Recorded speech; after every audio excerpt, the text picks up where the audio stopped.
I'm reading from The Big Bamboozle by Captain Philip Marshall, veteran aviator, airline transport pilot, spook pilot, and it says in his introduction, "By now we've all been told many times over the historic importance of the attacks of September 11, 2001. They changed as they altered the course of history. This is undeniably true. And yet for many of us, 9/11 exists in a sort of fog, or maybe it would be better to say a mist of assertions, assumptions, wild speculations, and incomplete explanations. There is so much we don't know about that day, and the months leading up to it, and the years since. Beginning with reports by veteran federal investigators, we see that for 18 months preceding 9/11, Saudi intelligence agents harbored and supported the 9/11 hijackers in every conceivable fashion.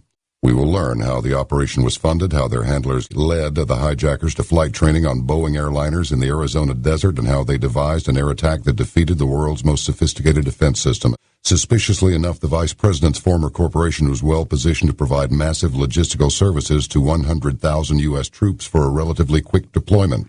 He also fed America a stream of false intelligence about weapons of mass destruction and embellished links between Saddam Hussein and bin Laden during an urgent rush to war. He is the leading aviation expert on the September 11 attack. His first book, Lakefront Airport, 2003, was a novel based on his experience as a government contract pilot during the Iran-Contra operation. 20-year career as an airline pilot, starting in '85, flying first with Eastern and then with United. He holds captain's ratings in the Boeing 727, 737, 747, 757, and 767. I want everybody to understand, you're not being spoken to by some hacker here. This man is way deep into aviation. Just to hold those ratings is unbelievable. Our guest is Captain Philip Marshall. Your book is absolutely fascinating. It really is. It's so well written. It's very articulate, and it's clever, and it's scary as hell. This is some amazing stuff. It's just one of those works you just want to linger over, because not only is it well written, but you can't believe what you're reading. Yeah, it's really hard to believe some of this stuff. I wanted to talk about where I got this title from. It's a Carl Sagan quote that I really love. He said, "One of the saddest lessons in history is this. If we've been bamboozled long enough, we tend to reject any evidence of the bamboozle." I think that really tells us a lot about the whole episode of 9/11 is just getting out of control. As I explained in the book, I was studying the Bush administration for probably 10 years prior to 9/11. I was knee-deep in the BCCI scandal. I was looking into the S&L loan. I was part of the Iran-Contra affair. I didn't know it at the time. I was in the Special Activities Division, which is a real gray area for people. I think most of the people that are doing special activities for these illegal operations aren't aware that they're actually in special activities. I was knee-deep into it. I was really getting nervous when I saw that W was running for president, and then to see the way he won the election with his brother counting the deciding votes, I knew that we were in big trouble. So it didn't really surprise me. By the time I saw the third replay, I smelled a rat. The good news for anything that's done in an airliner is that it's recorded. Everything is recorded. Every sentence, every word you say in the cockpit is recorded. Every move you make with the yoke is recorded. Every transmission is recorded. I knew that at some point we would get to the bottom of this. By the time they released the NTSB reports and the black box data and all that, they had already given us this bamboozle that it was some ghost that lived in a cave on the other side of the world that had defeated our entire U.S. national security. So I started writing it back in 2005. I really started studying it then when I had all the information, and I put it together. Maybe it would have been, who they said it was. But when I looked into the NTSB, when I saw the flight patterns and everything, it was very obvious to me that these guys had been trained very well. Some of them weren't even pilots when they came to the U.S. And when I found the FBI, or the Congressional Inquiry Report that was headed by Senator Bob Graham, very, very interesting. As soon as I saw that report, I knew that we had found where they were trained. And when the hijackers came into Los Angeles on January the 15th of 2000 on a Thai Airways flight from Bangkok, their movements for 18 months were chronicled by FBI agents, field agents. and we could see that Saudi spies, as Senator Graham called them, were aiding these guys. They were giving them logistical support. They were giving them financial support, opening bank accounts. They followed these guys all the way until December of 2000. 80 pages worth in the Congressional Inquiry Report chronicles this. And around December of 2000 is when they went into a go mode. And the go mode was they all went out to the Arizona desert. There's a lot of documentation on that. They had FBI agents sending up warnings, hey, we've got a bunch of Saudi guys out here learning how to fly airplanes, and I think they're trying to pull some kind of a terrorist operation. Those warnings were ignored, and we can see that there was 3 of the pilot hijackers. My focus was on the pilots. Why don't we get into how this all got rolling? In fact, where were you where did you happen to be on September 11/01? I just finished a 4-day trip. I was flying up and down the West Coast for 4 days and got home around midnight on September the 10th. So I was exhausted. I was tired. My phone started ringing at 6 o'clock in the morning. I was thinking, I'll just sleep through this one, but it just kept ringing, and then I went and checked the messages, and I got all these crazy things. Are you watching this? What in the world is this? Are you okay? I hope you're not flying New York. And I had no idea what was going on. I turned the television set on, and I saw the building on fire. The North Tower was on fire. And I couldn't believe it. It's like windows were blown out of all sides of it, black smoke coming out. And I'm thinking, what does this have to do with me? And then I saw the United 767 strafing Manhattan. It was like a wild thought. Like, what in the world? One of our pilots, is he trying to get a better view of this or what? And when he banked into that building, I just about jumped out of my skin. I could not believe it. How could this be? How could a United Airlines captain fly purposely into a building like that? And every time I watch that replay, I still jump at it. It just is so unnatural to see a suicidal attack with such a beautiful airplane. It was sad, and I started thinking about all my fellow pilots and had no idea who was in that airplane. And later on I found out, and it's really sad. It hit our airline so hard. It hit us as employees so hard. It was very hard to see, and it hasn't gotten any better. But no. I vowed that day that I was going to find out who was behind this. And I can tell you that I am absolutely 100% sure I know who was behind it now. When I put together the tactical plan on this attack, there's so much evidence of aviation experts, and they knew exactly which airplanes to hijack, ones that were full of fuel going from East Coast to the West Coast. But when I put it together and saw when the airplanes pushed back from the gates, and they all pushed back on time, and they picked the perfect day. It was a beautiful weather day. There were no weather delays at all. The routes were very predictable, but the attack was designed to be done. From the time they pushed back, an hour later, those attacks needed to be done. And when you see the 2 planes that hit the World Trade Center, those ones were executed to perfection. They hit it just right. There was no way that there could have been a military intervention unless there just happened to be some fighters flying over the area. Where this thing really, where they get caught with their pants down, is the 2 that were delayed.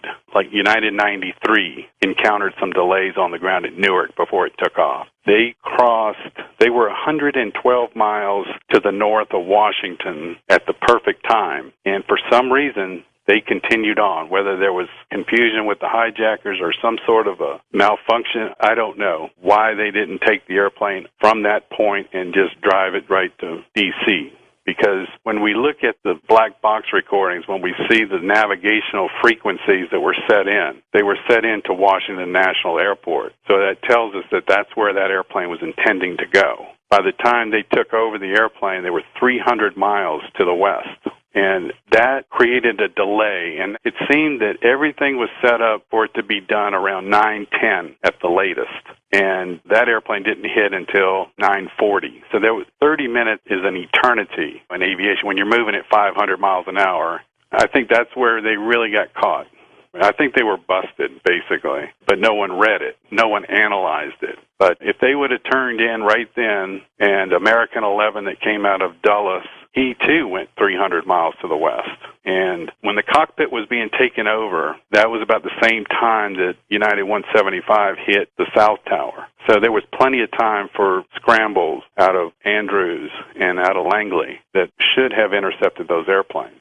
So when you see the president reading The Pet Goat, I think what he was doing is waiting for the attack to be completed, and then they could have... Now, if they would have done it on time, he could have jumped up at 9:05 and started scrambling everything. It would have really looked like they were trying to stop it. Is it your opinion Flight 93 was headed for the Capitol Dome? I don't know if it was headed for the Capitol Dome. That's my guess. I do know that it was from the black box recordings where we can see where the navigational frequencies were manually entered into the navigation. We know that they were set into the localizer frequency at Washington National Airport. So we know it was heading that way. That's where they were planned to go. What happened with that flight was that obviously it was planned. That's where they should have taken it over when it was 112 miles to the north. When they ended up taking over the airplane, they were out of range for that frequency, for that localizer at National. And basically that pilot got lost out there. He didn't have anything to navigate with. He didn't have anything to hook the autopilot up with. So you can see that how he made a couple other mistakes with the autopilot. He actually got up to about 40,000 feet, which is way too high at that weight. You can get up to 40,000 in a 757, but you have to burn a lot of fuel off before you can do that. And he almost stalled the airplane out 250 miles from the target, and he ended up crashing at 112 miles from downtown Washington. There's a lot of indications that people knew that this attack was coming. I remember watching the news that day, and there was media reports saying that the Capitol was the target. I don't know how in the world anyone would know that for sure. It tells me that there's a lot of signs that people knew that it was coming, and I thought that your last guest, Susan Lindauer, I thought her explanation was, when she talked about the back channels, there was a lot of back channel stuff going on that was promoting this evildoer, this Osama bin Laden was getting ready to strike and all this. I think those were rumors. I think those were back channel. It was a setup for the Bamboozle, basically, that they had all these reports, supposedly, that went up to the White House. And those reports kept saying that, this guy bin Laden's getting ready to strike. But, as an airline captain at that time, no one told me there was a threat out there. No one told Jason Dahl or anybody else that these threats were out there. So I thought it was really interesting. And when I looked into the evidence on bin Laden, through the congressional inquiry who looked into it for a long time, almost a year, there's no operational evidence at all on bin Laden. They have 80 pages worth on the Saudi intelligence. On the cover of your book is the seal of the intelligence community. Why is that seal there? It shows. Susan mentioned the intelligence community a lot. You hear it a lot on the media, but you really don't know what it is. And I started picking up that whoever this intelligence community was, they were the ones in the reports that kept saying, the intelligence community says that bin Laden is behind 9/11 because, and then there was nothing after the because, really, except for that he wrote a fatwa back in 1998. So that's the only evidence that's cited anywhere, is that he wrote a fatwa that he was going to strike the United States. So I started looking in, so who is the intelligence community? We present this evidence of who the intelligence community is. They're every armed authority of the United States as a result of 9/11, as a result of the attack. They control the Department of Homeland Security, the TSA, the CIA, the FBI, the energy, and the big one is the United States Treasury. They have learned how to go around our Congress and tap directly into the Treasury. And those are our tax dollars that are sitting there as the grand prize for anyone that has taken over the United States government, is that they get to the Treasury, and they control the Treasury. I think from now on, anyone who reads this book will know the rest of their life when they hear in the intelligence community what exactly that is. And it's being run from a 1.4 million square foot building called the George Bush Center of Intelligence right outside of Washington. So the way I see it is that they have overpowered our government.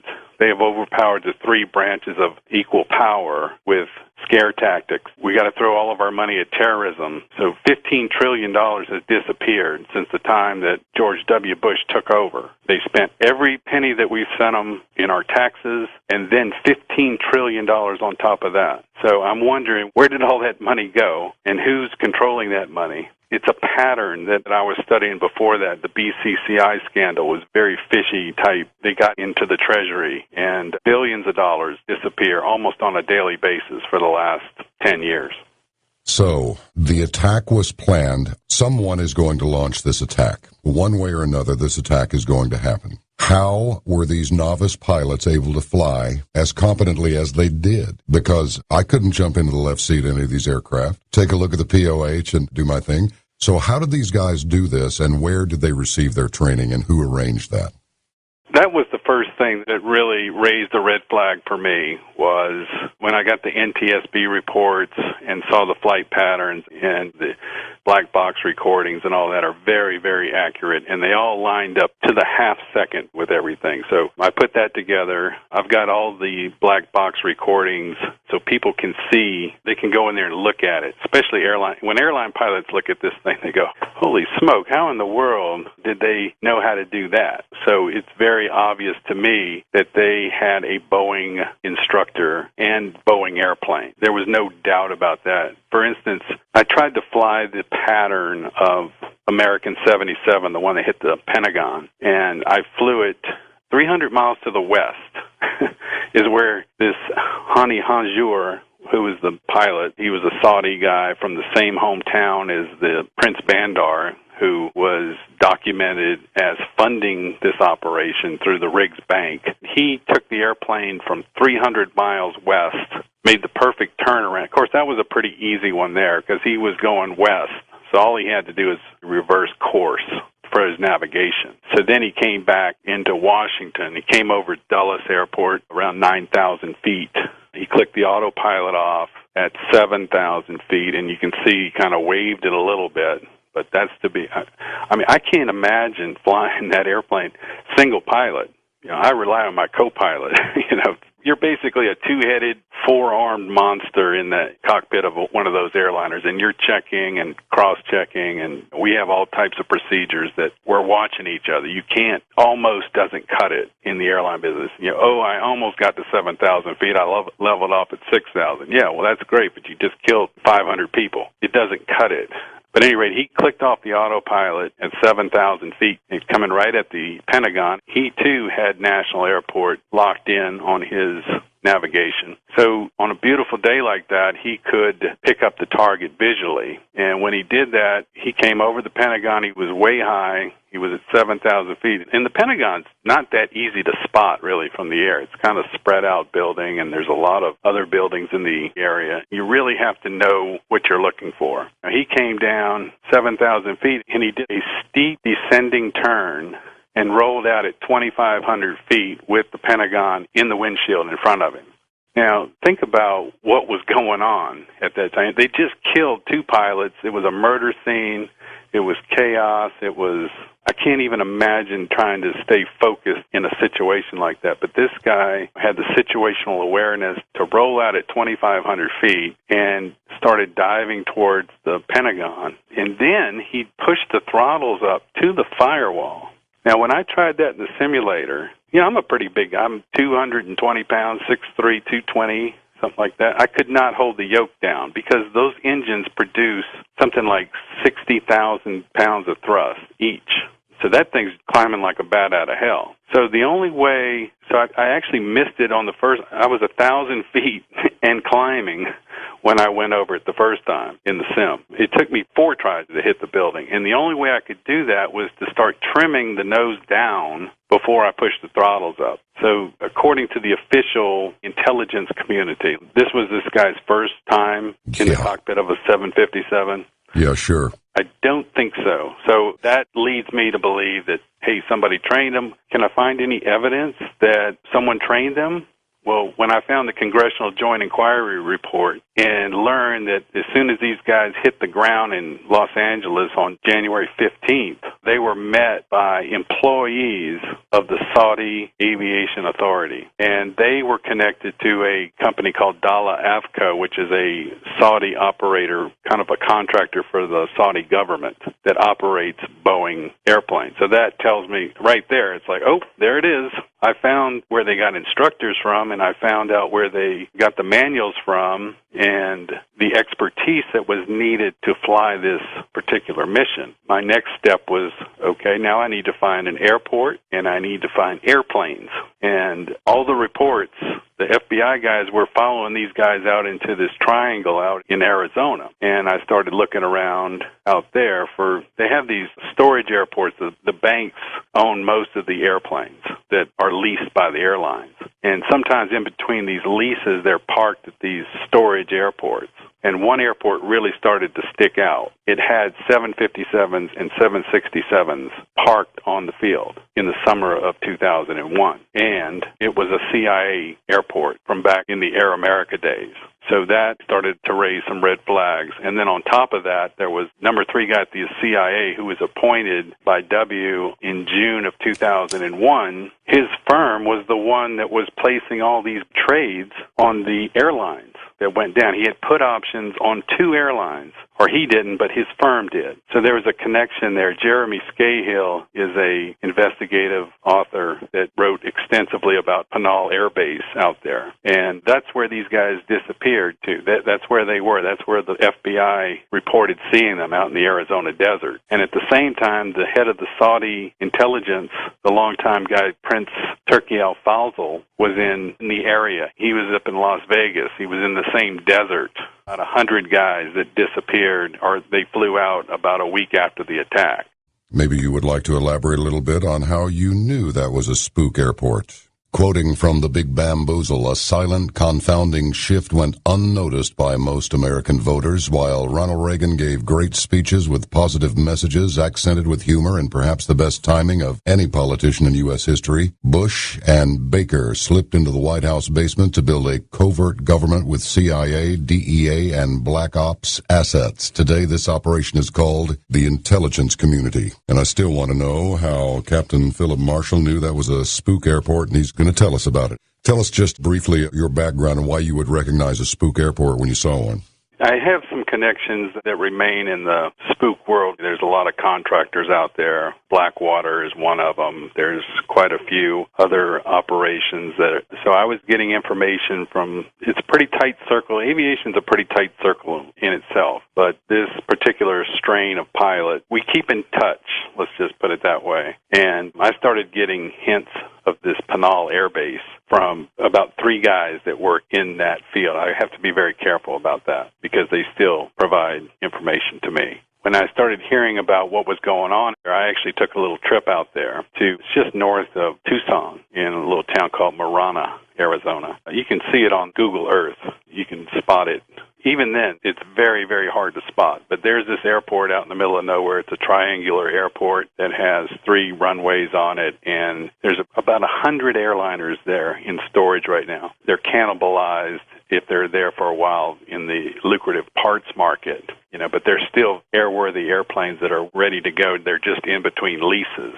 So I took a little trip out there, and I can tell you they got some big rattlesnakes on the south end of that airport. At any rate, I did a little investigating of my own out there, and I looked around. One day I went out there, and I saw that there was 5 747s. This is a county-owned airport, and they wouldn't let me on the airport. They had Evergreen International is one of the famous spook contractors, but they wouldn't let me pass the guard gate. I just act like I was an aviation enthusiast, just wanted to take pictures or whatever. So I talked to a couple of people around the airport that live around the airport, and they were telling me that many times people are trying to take pictures of that airport, and they'll send a car out there and confiscate the camera and all kinds of bad activities like that. But when I was out there, what I saw was, this was in about 06, 07, and there was 747s cargo that were being loaded up, and I have no idea where they were going. There was all types of Black Hawk helicopters flying around. It looked like LaGuardia Airport. There was so much traffic out there in the middle of the desert. The 757s and 767s were parked there. We have pictures of them that's on our Facebook. We have a bunch of videos on Facebook that I think are really good. The Big Bamboozle is the page on that. And there's quite a good history. If you go online, you can see, if you Google it, you can see, look up the Pinal, P-I-N-A-L Air Park. It's well known as a long-time CIA-operated airport. There's a lot of controversy about trying to shut it down years ago. People that are on the board of directors are CIA people. So it has a long connection all the way back to, like I said, Air America. All right, then. This is such a convoluted deal, isn't it? It's just so ridiculous. So let me just fire the proverbial shotgun out the back door. Why was this done? Who financed it? And who's the king rat who orchestrated all of this? I never thought it was a very good idea to have the former director of the Central Intelligence Agency become president. And it appears that the intelligence community is morphing into one great big American-style KGB. But that's just me, and probably a few million other people. So you think Bush and Cheney were involved in this up to their necks? And I'll go out on the clothesline first, Philip, and I'll just tell you that I thought it was odd. I can tell you that if I were president of the United States and I got a message that something just hit the fan so hard that it busted off all the blades and stripped the spindle out of the fan motor, I'd have said, children, I have to go. I have to go back to work. Something's come up, and I need to go, but we'll get back to the pet goat. I'll come back and see you, but I need to go right now. And I'd have been out the door. But again, that's just me. And as his presidency went on, I thought his behavior became increasingly more odd. I found that as time went on, he was less articulate, the answers were more convoluted, and the facts became more obscured. When we put the timing on the attack together and we see who knew what and when they knew it, the FAA knew about 35 minutes before the airplane hit the North Tower. American 11 came out of Boston. The FAA was following these guys. All of a sudden, the transponder went off, and this thing makes a beeline towards Manhattan. So there was teleconferences going on between Boston and New York, FAA headquarters. They were well aware that this airplane had been hijacked. And on top of that, Mohammed Atta, who was flying American 11, thought he was talking to the passengers at one point. And he was actually talking to ATC, which Air Traffic Control, and everything's recorded. He basically said, everybody, don't make any stupid moves and things like that. The controllers that were working that flight knew right away that this thing was a hijack, and they started calling people left and right. When I put the times together, when all these calls were made, Condoleezza Rice, who's Steve Pesesnik, I don't know if you know who he is, but he's a real interesting insider with the State Department. He said it was a false flag operation, that Condoleezza Rice was part of it. So I do concur with that, because when she had a telephone conversation with Bush at 8:55 after the American 11 had hit the North Tower. And in that conversation, she was talking to him and said, all we know is that it was a twin-engine airplane that crashed into the North Tower. The only way she would have known that, and technically that's true, but if you say, oh, it's a twin-engine airplane, you're thinking a smaller, lighter plane type thing. 767 is a twin-engine airplane, but it weighs 300,000 pounds. For her to know that it was a twin-engine airplane, the only way she would have known that was because the FAA told her that, unless she had an eyewitness that just happened to be in downtown Manhattan and say, oh, you look like a twin-engine airplane to me. It makes no sense. Finally, they got her to testify in 2004. Of course, the media had already convicted the ghost. But at any rate, if you think about it, the only way she would have known it was a twin-engine airplane was from the FAA. And the only reason they were talking about that airplane was because they knew it was a hijack. So again, there's a just pants down type thing. There's no way she could have known that. And that's before he went into the classroom. He sat there until 9:02, fidgeting and looking around, and looked like a long-tailed cat in a room full of rocking chairs. And then when the second one hit, what he needed to hear was that the attack was complete, and all he heard was that two had hit. So he had to stall. He had to wait. They must have been nervous. Whoever was behind this must have been sweating bullets at this point, because two of them had hit and two of them were missing at that point, and probably they didn't know where the other two were. So that, to me, tells me that there's something stinky about it. And before, too, with the 23 supposed PDBs that were sent up to the president, and he didn't take any action. He didn't alert airline pilots. He didn't alert anyone. It just stinks. And I don't think anyone's ever, I think there was one reporter that asked him, hey, were you behind this? No one's ever asked him that directly, except for that time. And he just looked like a deer caught in the headlights when they asked him that question. It's online. I've seen it a few times. But it's almost funny the way he didn't know what to say. Who financed this? What are the indications from your research? Well, again, the Congressional Joint Inquiry followed the financing that went to the hijackers. There was a Riggs Bank account in Washington, D.C. that Prince Bandar bin Sultan, the good friend of, they call him Bandar Bush, he's so tight with the Bush family. He opened an account, and his wife had an account, and the Congressional Inquiry said there was unlimited funding from Saudi Arabia. The guy that met him in Los Angeles a couple of days after the hijackers arrived had seemingly unlimited financing from Saudi Arabia. That's a quote from their report. Unlimited financing. Unlimited. Seemingly unlimited financing from Saudi Arabia. What's in it for the Saudis to cause this to be a part of a problem of this magnitude? We note that some people made some money shorting some airline stocks. There were some curious dealings on Wall Street prior to this attack. And the Saudis are so enigmatic. Most of the population lives in squalor, and then there's the select few that does well. What's in it for the Saudis for us to go to war with Iraq to the point where they would provide unlimited financing for this attack? There's definitely a thread in all of this stuff that makes its way to Saudi Arabia. And before 9/11, I was studying this relationship between the Bush family and the Saudi government. They were definitely involved in the BCCI scandal. They were definitely involved in the other covert operation from the Reagan-Bush administration, which was the Iran-Contra financing. So there's an alliance there somewhere. It's power. It's definitely something to do with a lot of power if you've got control of the oil markets, and it just falls into that area. It's very obvious that they were involved in this one, and they were involved in the other two that I mentioned earlier. It's absolute power is what they have over there, and absolute power is what the intelligence community is working on right now. And they're trying to outpower our congressional, our judicial branch, and the executive branch. We've had the President, Obama, has stated many times that he wants to prosecute this Khalid Sheikh Mohammed that's down there in Guantanamo. And right next to him was the Attorney General. So there you have two of the three branches right there that want to prosecute him. But for some reason, and they announced that they were going to have the trial in New York a couple of years ago. And I've been watching it really close, and I still can't tell you how that got derailed. But it's an absolute power type thing. Closing Guantanamo Bay and dragging all those people into civilian court might not be the best idea, you think? Because they might sing about who's actually behind this.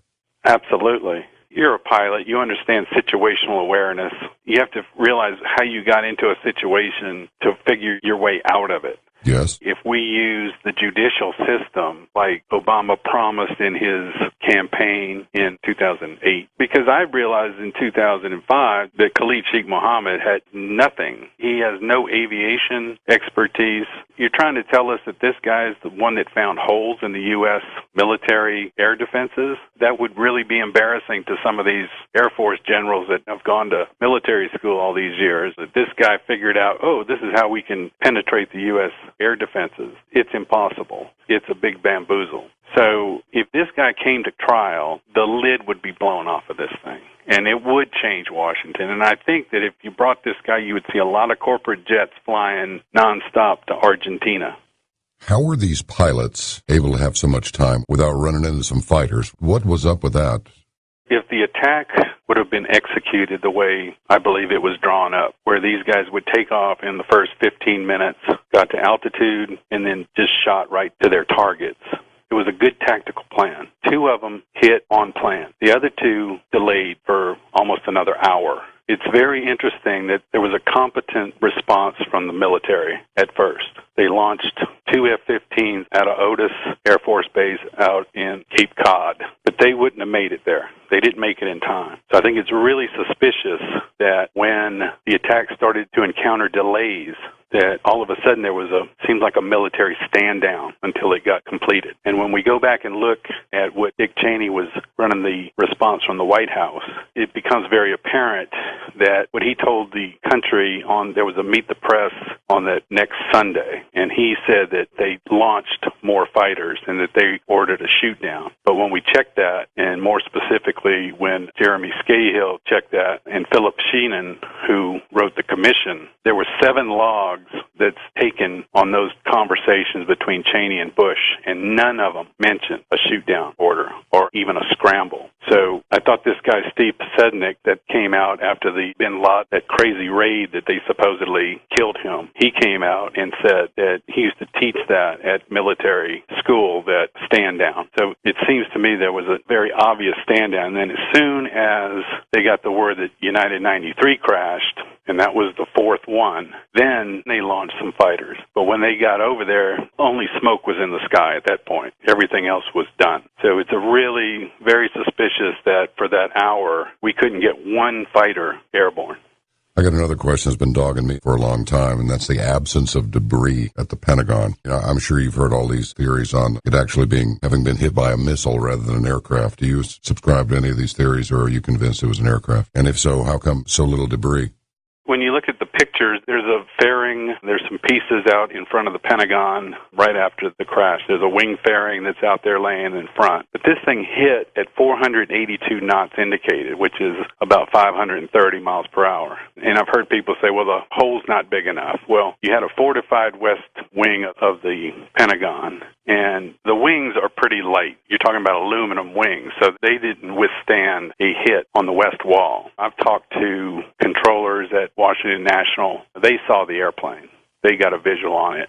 I've talked to the lead investigator at FAA, and I don't think there's any question. I think that was probably part of the psych ops that was floating bad information about that. But people thought it was a missile because the airplane was flying so fast. Normally, if you're in Washington, you'll see airplanes going down the Potomac, and they're slowed down to like 140 knots. This airplane was doing 4 times that speed. So it probably looked like a missile. It probably sounded like a missile, and it was a missile. It was a 757 missile. But I don't think there's any question. The radar shows it. The black boxes show it. So I think that was probably something to distract us.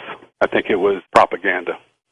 Some of us just don't know when to stop. I certainly don't. Perhaps someone will have to do that for me. But this whole bloody thing, quite literally, I don't know how to get my mind around this. Do I believe that my government would turn on the people like that?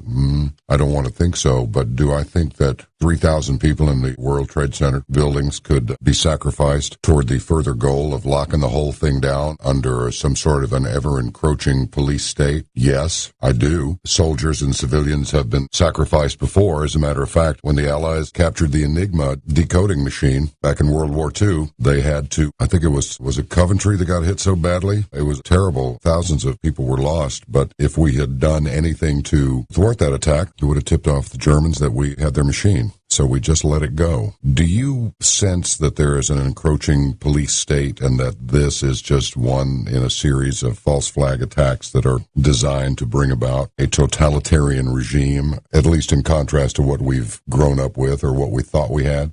I have my opinions about that, but to tell you the truth, I am not an expert in that area. My message really is that this was a Saudi operation that was probably covered by our Special Activities Division. But when you put it together and you see who is given this fable about bin Laden and all that, those are the same people who are developing the DHS and the TSA. Supposedly some guy in a cave attacked us, but Grandma going through security at Des Moines Airport is getting shaken down. And it's troubling to see this systematic takeover of the government. And I don't know what the big picture is. I don't know what they saw down the road that may have been a bigger number, that may have been leading to something bigger that they stopped. I don't know why this attack led us to go invade Iraq, other than it was written in I don't know if you're familiar with the Project for a New American Century, but that's one of my pieces of evidence that's on our evidence sources. That plan that they came up with, it was a theoretical attack. They called it a new Pearl Harbor. And that would help America get into a war mentality. And it just seems that that plan, if you look at it now, 11 years later, is the same thing that's happened. It's actually transpired exactly like that. They talk about using Predator drones and Blackwater-type mercenary armies. And it's so encompassing now because what it's done is given this great authority, this fear of an enemy that I don't really think is there. And it's given them a lot of power. There's a lot of hysteria involved when you go to the airport now. You know, they're telling you, look at your neighbor, look around, see who looks suspicious. We got everybody looking at each other, and now they're looking into our lives. And everything's being coordinated with DHS and the DMV now out here. It's very suspicious that it's the very same people that are telling us that it was a terrorist attack. They're the same people that are clamping down, and their power has gone up so much. So I think it's a big plan. You know, when you read that Project for a New American Century, they talk about Dick Cheney as being their inspirational leader. Those types are now the ones that are really in control of what's going on. So they don't really need to have an election anymore if they have power over our three branches of government. It really does look like it's morphing into one big KGB. It really does look that way. In fact, I saw a silver gray Ford police car looking thing, like the one the feds drive around, everybody drives in that business. And it had an interesting, very official federal looking seal on the door. And it said, Veterans Securing America. And there were a couple of young guys there, so they were coming out of this gas station. I spoke with them for a minute and said, say, fellas, I've never seen a plaque like that. What department are you with? Are you Homeland Security? No, they're just young veterans that just finished up with a couple of tours. One of them had been in for 5 years, another one for double, and they had been to the Middle East twice, and now they were just securing whatever federal facilities they were asked to secure. But they weren't really very specific, but I got these were fit, fresh soldiers. Now they got themselves a federal job, and I'm like, is there just no end? Maybe I just don't get around much, but I never saw a veteran securing America before on the side of any federal-looking car. And I'm starting to see Federal Protective Services, Department of Homeland Security, the big suburban-looking machines with increasing frequency. I spoke with one of them, and he said, oh, no, we're basically security guards for federal properties. Could be anything. But there just seems to be no end to it. And I understand, going back to that drone thing, I understand that in the next few years we're going to have 30,000 of them, and there have been over 200 applications to fly these things just in the last year. So I don't really know where it's all headed. I'm not sure I want to know, but I feel like I need to know, and I feel like the American people need to know. And I don't want to turn this into a scare fest or anything, but this is getting just a little bit freaky. I mean, the Russians were over there for 9 years, and then we go over there for 9 years. And it's no parade. St. Louis did it. New York turned it down, and now we're gearing up for Iran. And could the simple fact of the matter be that we've been on a wartime economy ever since World War II, and without a war, we don't have an economy? Is that even possible? The DHS, the Department of Homeland Security, there's a building going up in Washington right now that's been estimated at $3.2 billion. There was a great series in the Washington Post last year. Dana Priest and William Arkin are two journalists that work for the Post, and they had a 4-part series called Top Secret America, where they went into how the DHS is now hooking into all the counties around, and they have these devices that they can put on the side of the road where they can read license plates and tell you how much money you have in your bank account every time you go past them. They automatically can read your license plate and get all your information. The satellite systems that are circling the globe right now are all hooked into this, the GPSs. You really don't have any security when you have so many people that have access to your personal whereabouts. If there were so many bad guys out there, maybe they're anticipating some kind of a financial meltdown or something. I don't know. I'm from New Orleans originally, and it was really frightening to hear about the Blackwater guys that were on the ground in New Orleans, after Katrina. There's definitely a movement going on. It seems like they're preparing for something. They're definitely hooking into the counties, local police departments.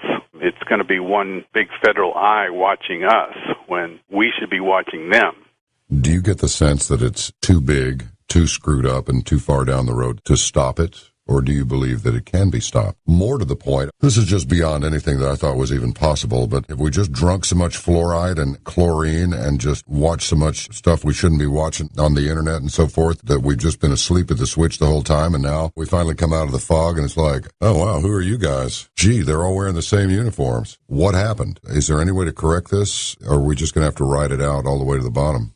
What really amazes me is that there's so many people who have come forward. Senator Bob Graham, who was the chairman of the first federal investigation, has written 2 books with the message that 9/11 was a Saudi operation. Thomas Keane, the head of the 9/11 Commission, and his co-chair, Lee Hamilton, they wrote a book that said that there was a big cover-up and an obstruction of justice, especially when they were trying to interrogate Khalid Sheikh Mohammed down there. The 9/11 Commission's general counsel, John Farmer, wrote a book that said that everything that was told to the commission by the Bush administration was inexplicably and almost entirely untrue.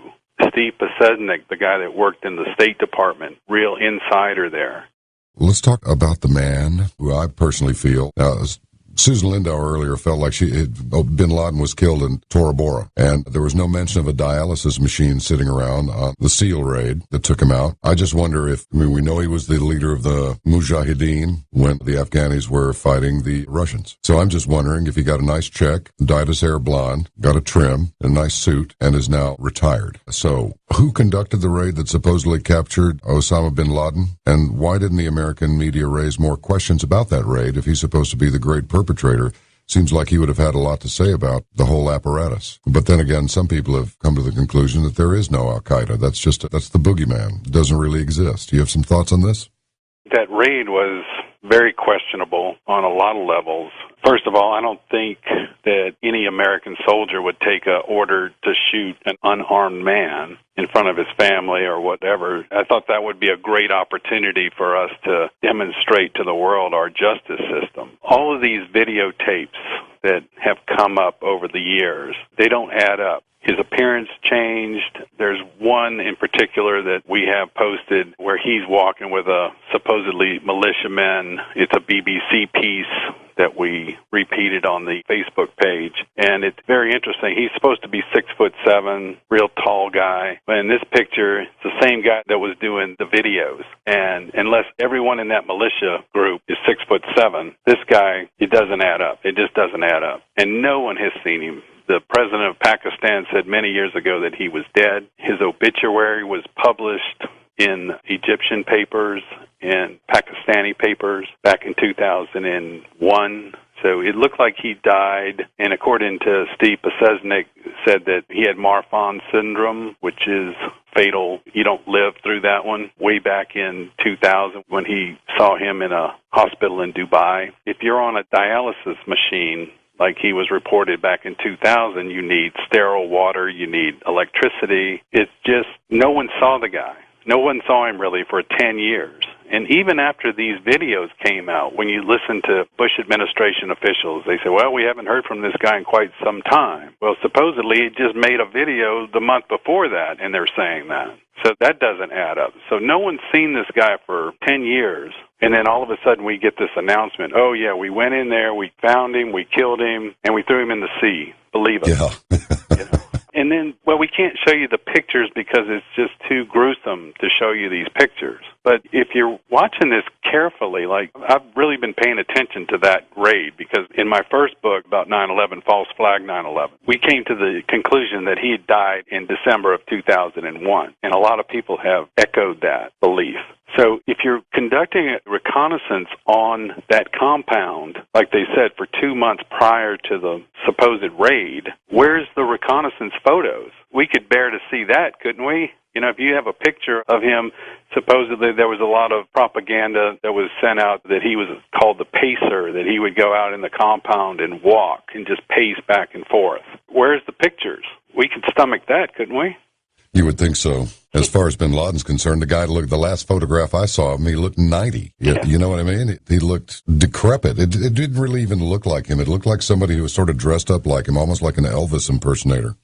Yeah, well, look on our Facebook page, the Big Bamboozle Facebook page that we have. We have a BBC, another piece of the BBC, where they actually went in there and started asking citizens of that town what they thought of it. And they were just laughing and saying the guy that they showed was Abraham or somebody that they knew, and it wasn't bin Laden, and none of his neighbors had seen him for the whole time. There's not one picture of the guy, except for that one that supposedly he's sitting there watching himself on TV. There's no voice recordings of him. There's no record at all of him. Okay, so we found him last night, and we took care of him. We threw him in the sea. Believe us, and we'll make the announcement, and just believe us.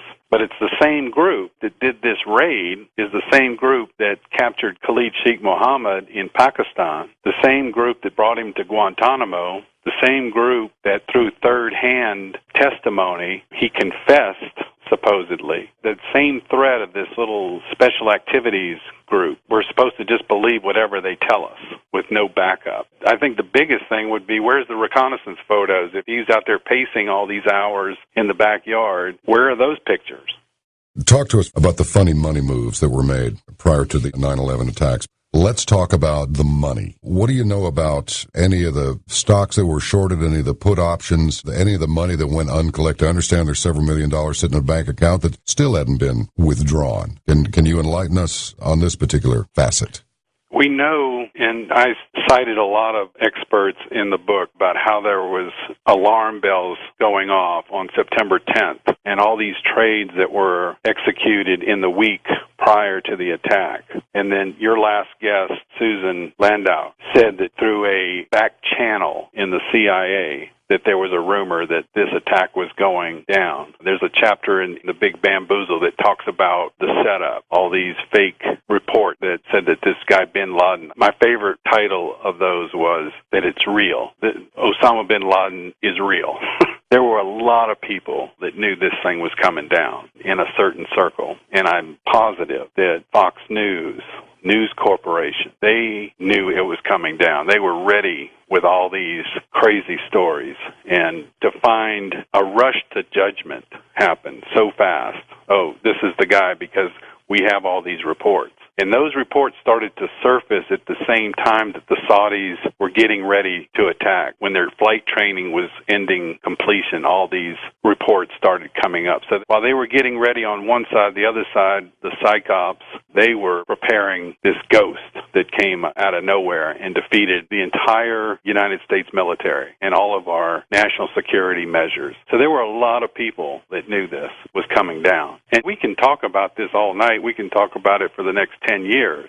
But the answer is very simple, and it's our founding fathers anticipated that someone was going to try to take over our government, that they were going to try to get an absolute power going. And they left us with the tools that are still here to be a democracy. All we have to do is use it, and it's very simple. Get it into the court system. If you get it into the court system, and you can start with Khalid Sheikh Mohammed, bring it in there, now you open it up, and then we can go in and find all these experts that said, okay, there was a stock trade here. Where did that money go? Why didn't we track that down? All those trades could be tracked down. But if you have a Justice Department that's under the intelligence community, they're pretty much handcuffed. They're not going to do anything about it. So it's back to us. If we want a democracy, if we want to live by the Constitution, it's our duty, and the voices are starting to come forward now, and there's a lot of them. There's so many great witnesses that are available for a trial right now. It would be very entertaining to see this come down, but really, that was covered by the Founding Fathers. They anticipated this type of a takeover, and they gave us tools to fight it, and they're still there,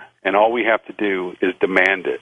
Is the news media just bought and paid for by the government-controlled propaganda engine now? They just took Judge Napolitano and his Freedom Watch off Fox News. You see the writing on the wall here? I do. Yeah, well, I think they kind of set the pace at the beginning when Dan Rather came up with about the National Guard issue with Bush early in his presidency. The information was right on, but it was like a guillotine. They took the top guy and chopped his head off and said, who's next? Anybody else want to bring up these type of things? And I've talked to a lot of reporters from major newspapers, and they don't doubt one bit what we've come up with. There's so much to back it up. But they've told me, look, our newspaper will not publish this. This is off limits. And hopefully the piece that I'm providing for everyone is how they executed the attack and who executed it. And all these other people that are circling around it. That's why I wrote the book, so they could take that piece and put it in and continue on with it. But definitely, especially the major networks are getting their pipeline of information through a real small tube. And whatever CBS gets, NBC gets, and Fox gets, it's the same story. It's from unofficial sources and can't tell you who told us this. People believe that. They believe that whatever comes over NBC is gospel. But when we check it, it makes no sense at all. At the end of the book, I cite some examples. One was they were showing a graphic of a guy that had a bomb in his leg. And they said, our sources tell us that Al-Qaeda has come up with this new way of implanting bombs inside of your leg. And that scares the heck out of everybody. What kind of a search would you have to do on somebody to ensure that everyone in the world who's boarded an airplane doesn't have a bomb in their leg, implanted in their leg? I mean, how much damage would that do anyway? We can't profile anybody, so we just scrutinize everybody. I hope that this book will hit people in the media and people in the intelligence community who aren't at the very top. It's like the FBI thing. All these field agents, they came up with all this great information, all this great evidence, but when it got to the top, it was like bottle capped in. And it's a bottle cap from the top on this entire 9/11. There's people in the middle that have to know the truth, and the people in the media that are a little bit lower down than the producers. I would love to have a trial and see where they got these tapes from bin Laden. Where exactly did they come from? Yeah, they just show up in the mail one day. That's a good point. Just quickly going back to this Dan Rather thing when he ripped his britches with everybody, wasn't it shown, was it contrived, or was it true that the information that he had presented about former President Bush was inaccurate and contrived? In other words, was the information contrived, or was the revelation that the information was contrived? Was that part contrived? The best I could make out of that one was that his source told him that this was the truth. When they checked it, when the rest of the media went in there to affirm what he had said, he changed his story. Made him look like an idiot. We got Rick in Hollywood. Hey, guys. Hey. Listen, first of all, the Bush family was involved in robbing this election in this country. So they got a favor from the Saudi Arabians to establish their name, because if you remember, even in Europe and around the world, the Bush family's name was indeed cracked. That was the favor of 9/11. Those buildings had to come down because they were damaged from the basement. They were red tagged. Second of all, if the Saudi Arabians, like you're saying, are behind 9/11, why aren't we bombing them? That's a good question. Thanks, Rick. Well, what you think, Captain? Why aren't we bombing them anyway? I'm just curious, what is it that we owe these guys? If the truth comes out, and Senator Graham has said that the stuff that they classified in his report would really make it clear, that's for our country to decide how to react to that. All I'm doing is bringing out the evidence that has been published and is available. It's for someone else to decide. It's for us to decide how do we deal with this, and that's why we have a Congress. But I believe our Congress has been bought and paid for, unfortunately. That's where the problem lies. What else can people do to bring justice to this travesty? What can they do? The first thing is awareness. You have to be aware of what the problem is and where it lies. I wrote this book so that people could read it in 2 hours, or they could take a month and look at all the links and all the footnotes and everything. And then I just finished writing the book now. We're going to try to push this into the right hands, into Washington, try to get some awareness of what the problem is, that this bin Laden stuff, anytime that his name is mentioned, red flags should go up in everyone's head and start listening really closely to what they're saying. And I promise you, you'll find that there's nothing verifiable about him being involved. So you have to be aware of what's going on. You have to know who was really behind it. And then we have to push together. And I'm going to dedicate maybe the next 5 years, 10 years, whatever. I don't know how long it's going to take. But we need to get this into the court system. That needs to be the one solid message. Get this into the court system. I think the fastest way to do it is to get KSM. He's still alive. He's only 90 miles away from our border. We don't have to bring it to New York. We can bring it to any court in the U.S. and get it under subpoena. And people like Occupy Wall Street and Occupy, good for them. These people are actually doing something, and they need support. They need more people to get behind them and demonstrate and talk to your congressmen and hope that they're not too corrupted. It's just a steady message. Get this thing into the court system. And I believe that Obama and Holder, I believe that those two guys are still trying to get this into the court system, and they're being opposed by the same people that I suspect, and that's Joseph Lieberman, Lindsey Graham, McCain, Peter King, those guys. Those are the ones that we need to just keep a good eye on those guys. Let's talk to Mike very quickly in Livermore, California. Mr. Marshall, I think the major block for a lot of people that can't get behind any of these things with 9/11 is they just don't see the big picture. And the big picture is it all points to the Council on Foreign Relations and the tentacles they have out there and the control they have out there. And there's an excellent DVD documentary called True Lies by Servando Gonzalez, a Cuban patriot who came over in the early 60s. It really goes through the whole history of this CFR. And I was just wondering if you have looked into any connections with the people that were involved in this as you see, the ones in the military and in the administration and everything else. How many of them are members of the Council on Foreign Relations?